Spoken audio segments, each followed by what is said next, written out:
The zone is sectioned off, sir. Please step back. Agent Norman Jayden, FBI? You got a badge or something, Mr. Jayden? Yeah. Yeah, of course.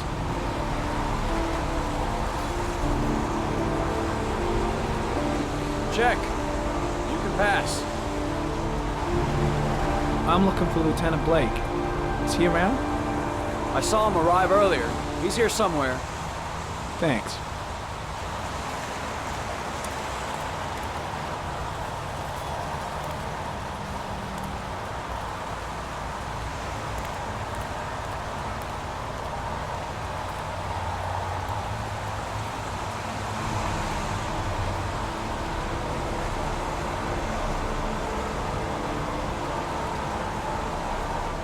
Video memo recording, Agent 47023, Norman Jayden, Tuesday, October 4th, 2011.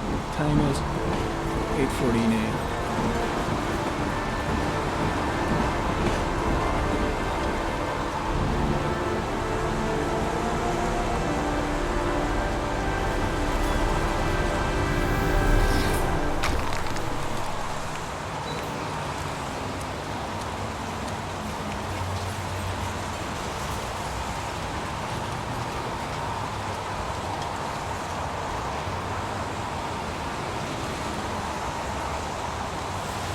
Unrelated to the investigation.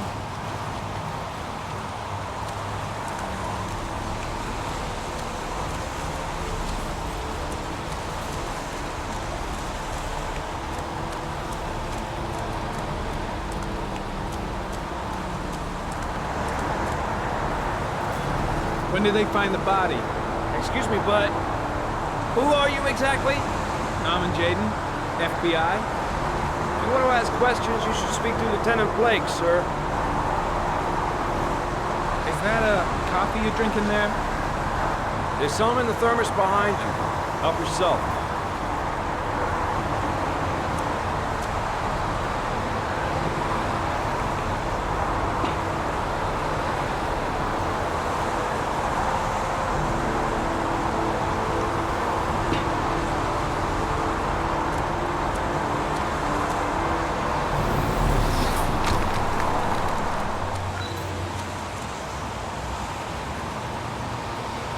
Harry County. Sample of no interest. Comes from one of the policemen present on the waste man.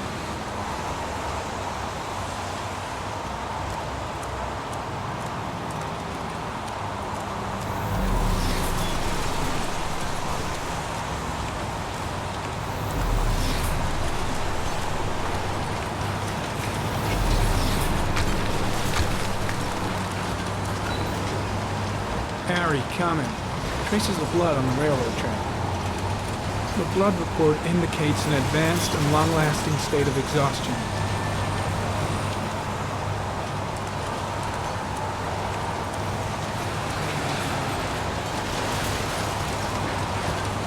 Harry, comment. Traces of footprints leading toward the body. They don't look like those of the police. No correlation with the body for the moment.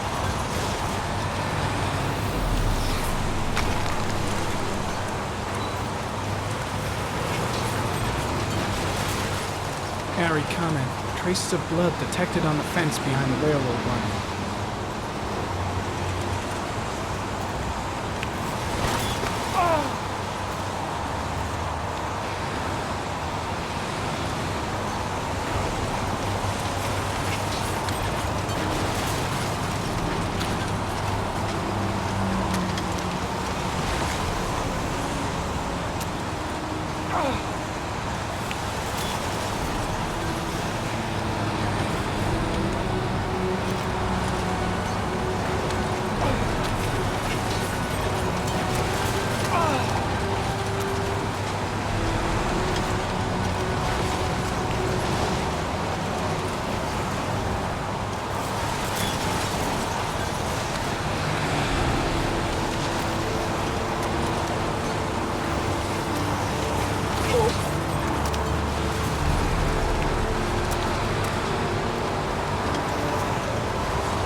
tire tracks on the side of the road behind the railroad line.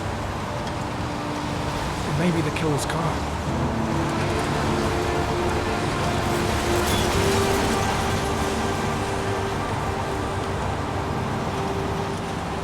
There's a good chance that they're the killers.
Some orchid pollen.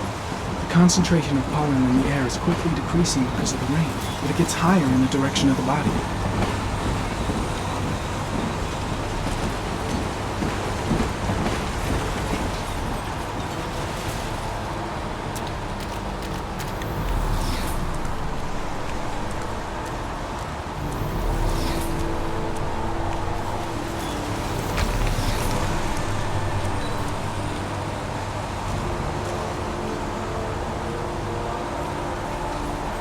Harry comment, sample of no interest. Comes from one of the policemen present on the wasteland.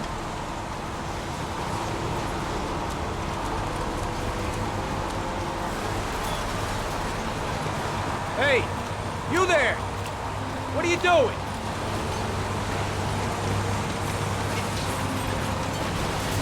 Lieutenant Blake? I'm Agent Norman Jayden from the FBI. I went by your office this morning. They told me you'd be here. Now, if you're looking for rain, dead bodies, and highways, you come to the right place. Mike, will you tell that asshole with the bulldozer to stop for 5 minutes? I can't hear myself think here. Right away, Lieutenant. Well, are you coming, Jayden? So, what happened? Some guy taking his dog for a piss found a body about 6 o'clock this morning. We don't know much more right now. Based on what we've seen, looks like the work of the Origami Killer. Has the body been identified? No, not yet. We should know more later today. Any news on the coroner? He's on his way, Lieutenant. We've been waiting for an hour, for fuck's sake. Any witnesses? None yet. Given the neighborhood, I'd be surprised if anybody saw anything. Has the time of death been established? Based on the rigor mortis, must be less than 6 hours ago. We should know more once the coroner has had a look. Tony, I don't want to see a single shit-stirring journalist within a mile of here. You got it? Yes, Lieutenant. Do we know the cause of death? There are no marks on the body. Chances are he was drowned, like the others. Do you have any leads? My men are going over the scene with a fine-tooth comb. If the killer left anything behind, we'll find it. Listen, I'm a little busy here. Why don't we discuss all this a little later, back at the office? Oh, no problem. I understand. Do you mind if I have a look around? Be my guest. Hey, Jayden, you come and see me if you find anything, okay? We're on the same team now.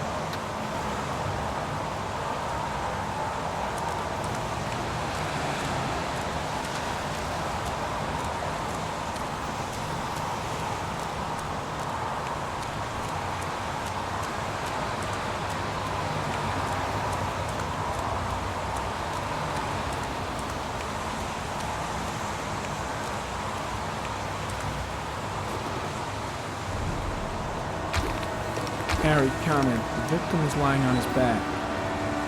No visible signs of violence.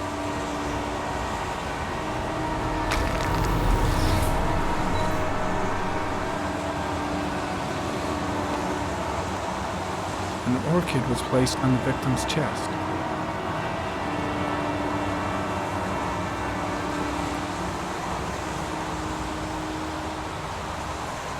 A small origami figure in the right hand. Fingers were probably closed after the time of death. The victim is Jeremy Bowles, declared missing 5 days ago. See reference file.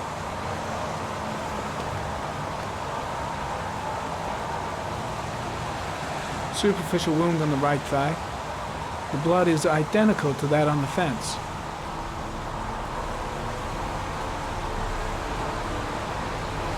His face is covered with mud, like the other victims.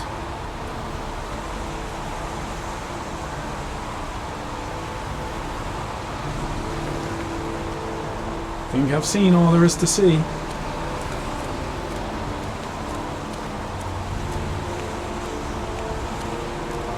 I'm gonna leave. I see you in the office, right? Okay. See you later.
Don't think, Ethan.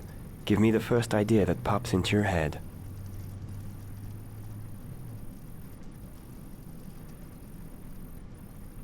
A butterfly. A wolf's head. A crab. Death. Death.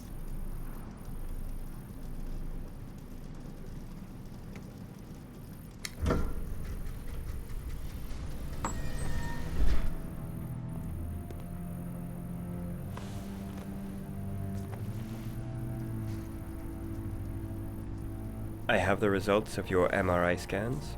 Everything seems to be normal. There is no physical damage from the accident. However, I am worried about your psychological condition. I know it's not easy, but you've got to start over, Ethan. You're not responsible for what happened. It's my fault Jason is dead. He'd still be alive if I'd been looking out for him. It was an accident. Accidents happen every day. You can't blame yourself forever for your son's death. How is Sean?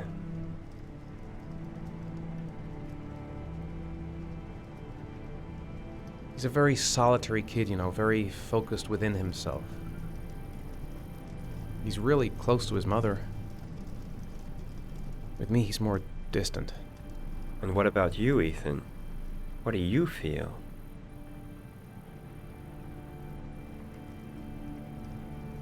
I feel sorta anesthetized, as if none of this was real. Sometimes I tell myself this whole thing is just a nightmare and that I'll wake up at any moment. Is there something else you wanted to tell me, Ethan?